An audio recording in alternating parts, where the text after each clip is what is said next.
Hello, I hope you all are doing so well. I just wanted to pop in and talk about a couple things today. I just found out my son's school is going to cancel classes as of today, and then they're going to be doing online classes until April or further notice or whatever, who knows when, right? Um, and it got me thinking about how I really don't watch the news anymore. I really don't participate in any of this fear mongering. And I was getting a bit frustrated about even seeing people in the spiritual community talking about these things because it just adds to all of this. And yet here I am mentioning it. And I felt so ridiculous because I got caught up in it in a sense myself because I happened to see a video about this virus, which we all know is just a mild flu, and it's getting blown out of proportion um, because of the powers that be, right? It's anyway. I had seen a video someone was talking about toilet paper, like how everyone's buying toilet paper, and I thought, oh my god, I'm really low on toilet paper. Actually, I do need to get toilet paper, and so I had gone to the store.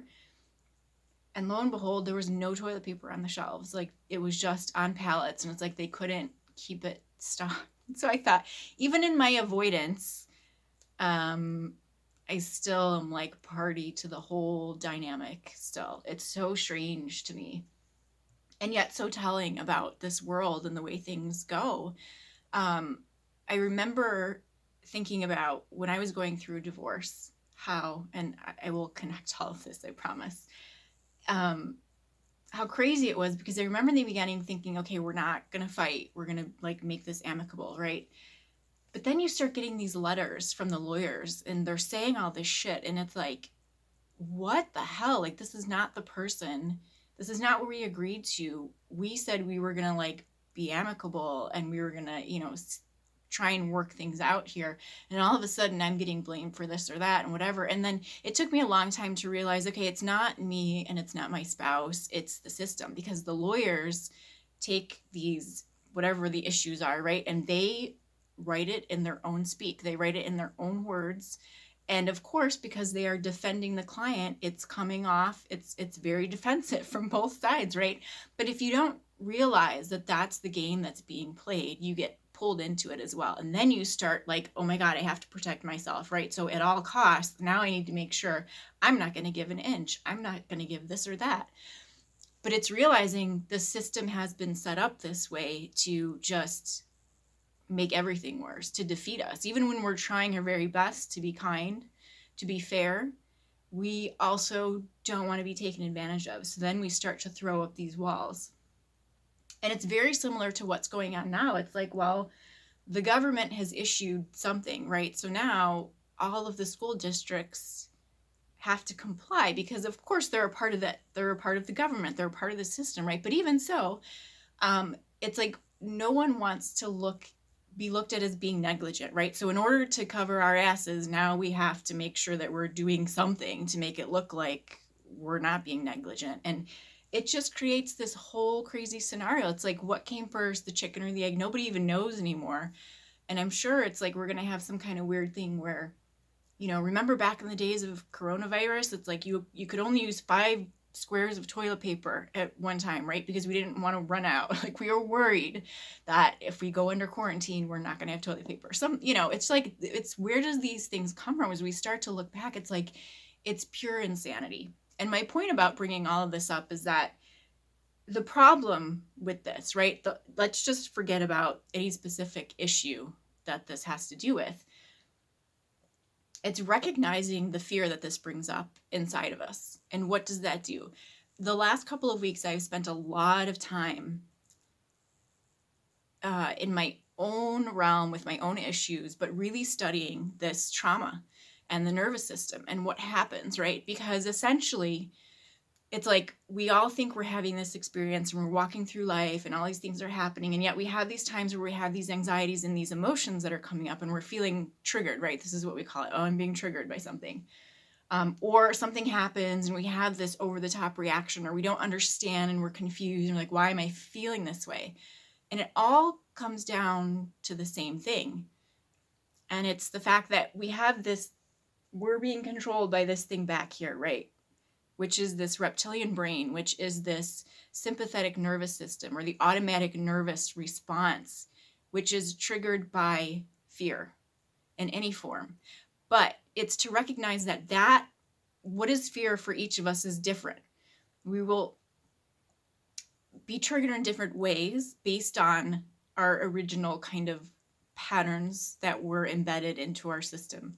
And of course, we say that is okay when we were children. It goes back to childhood wounding, right? And what happened with our parents. And yes, we want to look at the parents, and we're trying to find this place where we can pinpoint what happened. And so we just naturally say it's the parents, or we blame the parents. And to me, if you follow my work at all, I say, well, it's not necessarily the parents. The parents are just the ones who are there. So it looks like they're the ones who are causing this. And yet they are a product of their own programming, what happened to them as children, right? And it's a cycle that goes on and on and on. And as much as I was describing earlier of like, where does this even come from? It just starts to create this whole story, this whole tapestry that we can't even find the root of anymore. And it all comes back to this. What's really happening for us is some kind of, we call it a subconscious fear, but yet it's just that we're not aware of it. And unless we are tracing and really aware of what we're feeling in the moment, we're not tracing it back to the origin of it. And so we're having these irrational responses to things that are in front of us. So as I said, last couple of weeks, I've been spending a lot of time learning about things like post-traumatic stress disorder, right? Because one of the things that I found was, you know what, I'm not actually having ascension symptoms. I'm actually having emotional flashbacks. I'm actually living in almost a near perpetual state of emotional flashbacking. And that it opened up this whole thing for me where I'm like, wow, now I'm seeing where I couldn't pay attention to people. I was what they might call disassociating, right? But it's like, oh, in the past I would blame that on whatever. It's energies attacking me, things pulling my, distracting me, pulling me out from my field, this kind of stuff. Now we can say, well, maybe it is. Maybe there is a greater picture, right? That's where these energies originate from. And I even said this, it's not necessarily some reptilian out there that's running around terrorizing us. It's the reptilian that's right here in the base of our brain that we're unaware of. And we all have this at some level.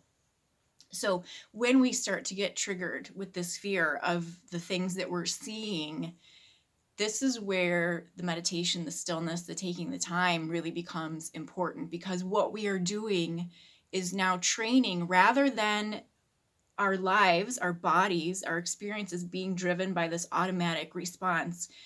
We start to step back and we say, the first part is that, we have to recognize when we're actually even being triggered. And sometimes we don't even know that. And we just think it's like a normal thing. Like, oh yeah, every time I turn the corner here, I get this, like, whatever. That's your nervous system though, right? That's not natural. It might be normal for you, but it's not natural. And so I personally have been watching, even this week, like, oh gosh, I really want coffee. You know what? I actually don't really want coffee. What happened was I started feeling this thing and I wanted to suppress it, right?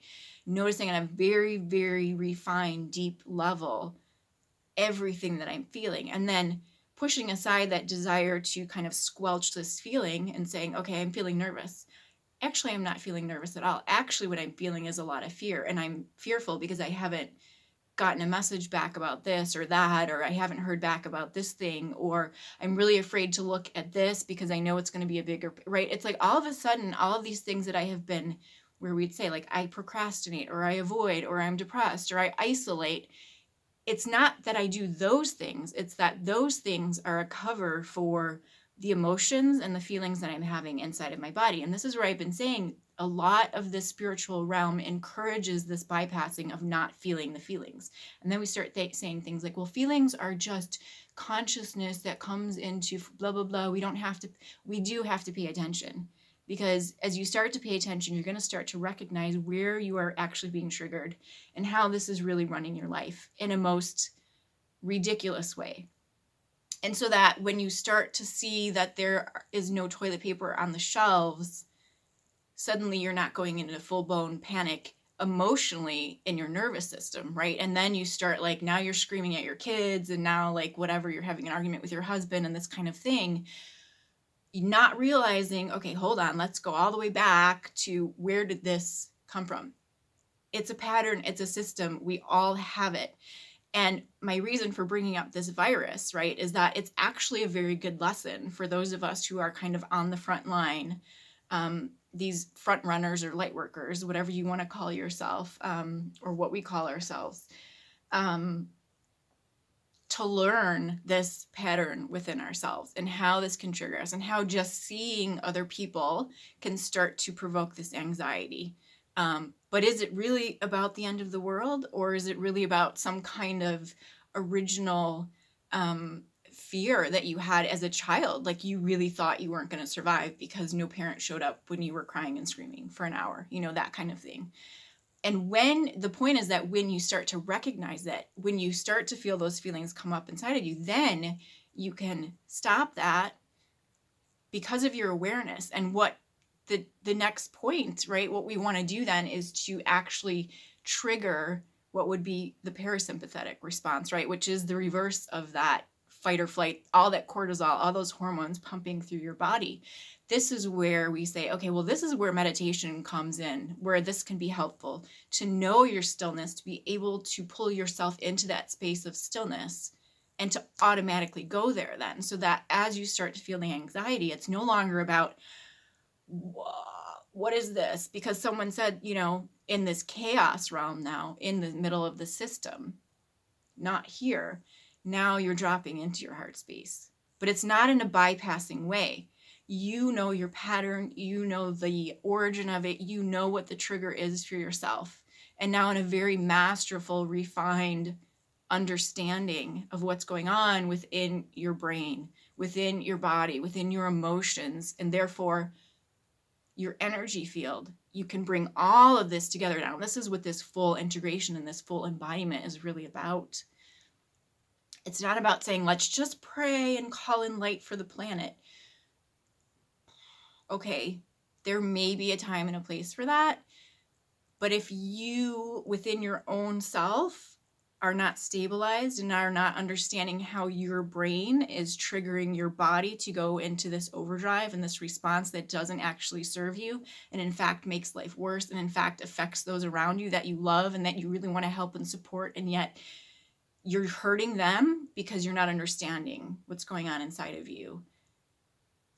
Calling in all the light in the world is not going to change the fact that your body is having this response.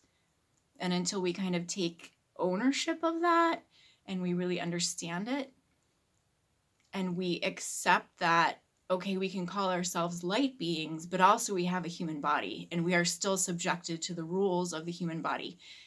Yes, we know we can change the brain. We know that we can repattern our thoughts, but also the electrical process, right, of the brain itself. We know these things. And so why are we actually not doing this? We have to start to ask that question of, it really begins with me. It begins internal.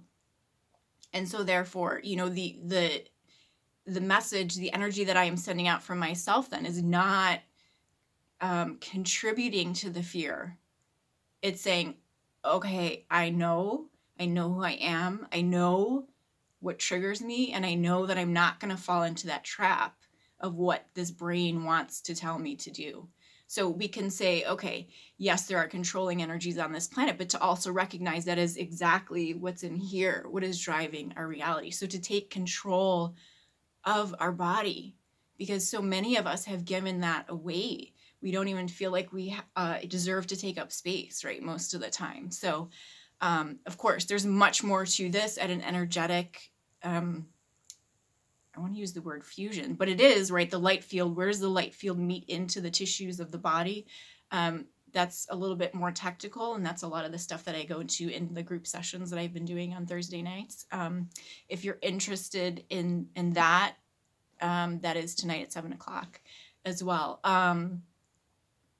And that is really powerful, though, to start to recognize that all of these like outside kind of external, let's calm the light, let's create a bubble, let's do all these things to protect ourselves, that actually doesn't work, because it starts internal, and it starts with understanding how the internal mechanisms of the body marry into the light. And there's so much out there in the spiritual realm that is just false, and it's not true. And in many ways, it keeps us even more disconnected from our light than if we had never walked into a spiritual community in the first place.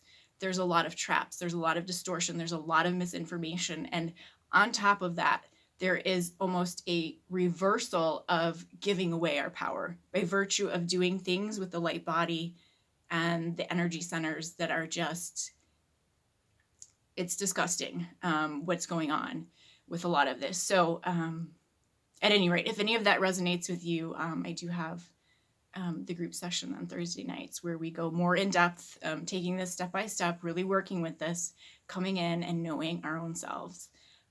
Okay, so I just wanted to pop in with that. I hope you all are having a wonderful day. Enjoy the rest of your day. We'll talk soon. Take good care.